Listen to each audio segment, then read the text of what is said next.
സമസ്ത കേരള ജമിയത്തുൽ ഉലമ എന്നത് അത് നമുക്കറിയാം, അത് മഹത്താവുന്ന വിശുദ്ധമാവുന്ന ദീനിന്റെ ഒരു പ്രസ്ഥാനമാണ്. അത് വിശുദ്ധമാവുന്ന ദീനിന്റെ സംരക്ഷണം ഇവിടെ നടത്തിക്കൊണ്ടിരിക്കുകയാണ് സമസ്ത കേരള ജമിയത്തുൽ ഉലമ.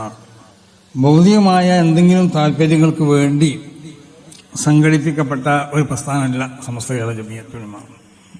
ഇന്നിപ്പോൾ ചില ആളുകളൊക്കെ പറഞ്ഞു, ഇപ്പൊ കാന്തപുരം അബൂബക്കർ മുസ്ലിയാർ സ്ത്രീകളുടെ സംബന്ധിച്ച് ഒരു മതവിധി അദ്ദേഹം പറഞ്ഞപ്പോൾ അതിന് ചിലരൊക്കെ പിന്തുണച്ചു എന്ന് പറഞ്ഞു.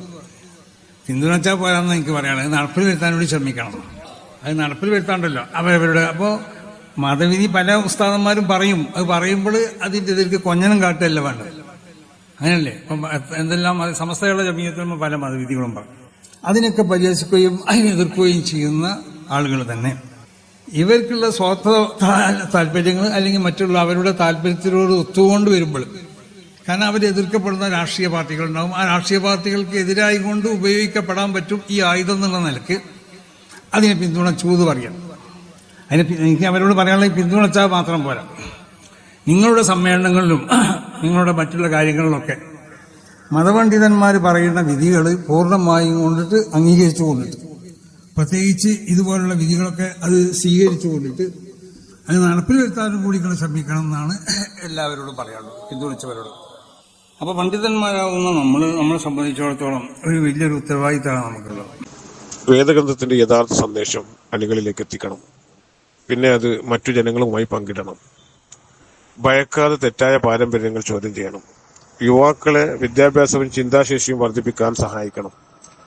വിശ്വാസങ്ങൾ തെറ്റായവയാണോ എന്ന് പരിശോധിക്കണം. പാരമ്പര്യത്തിന്റെ പേരിൽ വരുന്ന വിശ്വാസങ്ങൾ എടുത്തു മാറ്റണം. മതപണ്ഡിതർ പാരമ്പര്യപരമായ ആശയവ്യത്യാസങ്ങളിൽ നിന്ന് മാറി ഒരു വ്യക്തമായ ആത്മീയവും മതപരവുമായ ഏകതയിലൂന്നിയ സന്ദേശം നൽകണം. മതവിഭജനങ്ങൾക്കപ്പുറം ഇസ്ലാമിന്റെ ഏകദൈവ സാമൂഹ്യ സന്ദേശം പ്രചരിപ്പിക്കണം. ശാസ്ത്രവും മതവും തമ്മിൽ പോരാട്ടമില്ലെന്ന് പ്രകടിപ്പിക്കുന്ന പ്രബോധനങ്ങൾ നടത്തണം.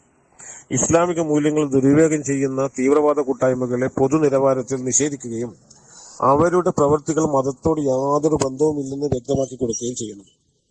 ഖുർആൻ പറയുന്ന സ്ത്രീകളുടെയും ദരിദ്രരുടെയും അവകാശങ്ങൾ സംരക്ഷിക്കപ്പെടുകയും അവയിൽ നിന്ന് തെറ്റുവരുന്ന പാരമ്പര്യങ്ങൾ അവസാനിപ്പിക്കുകയും ചെയ്യണം. പിന്നെ കാന്തപുരം ഉസ്താദ് നടത്തിയ മതവിധി നടപ്പാക്കേണ്ടത് മുസ്ലിം ലീഗിന്റെ സമ്മേളനങ്ങളിൽ മാത്രമല്ല, ദർഗകളിലും പൊതു മാർക്കറ്റുകളിലും ഉറൂസ് നഗറുകളിലും വയറു പരിപാടികളിലുമൊക്കെ കർശനമായി നടപ്പാക്കാൻ കൂടി ഉത്തരവിടണമെന്ന് വിനീതമായി അഭ്യർത്ഥിക്കട്ടെ.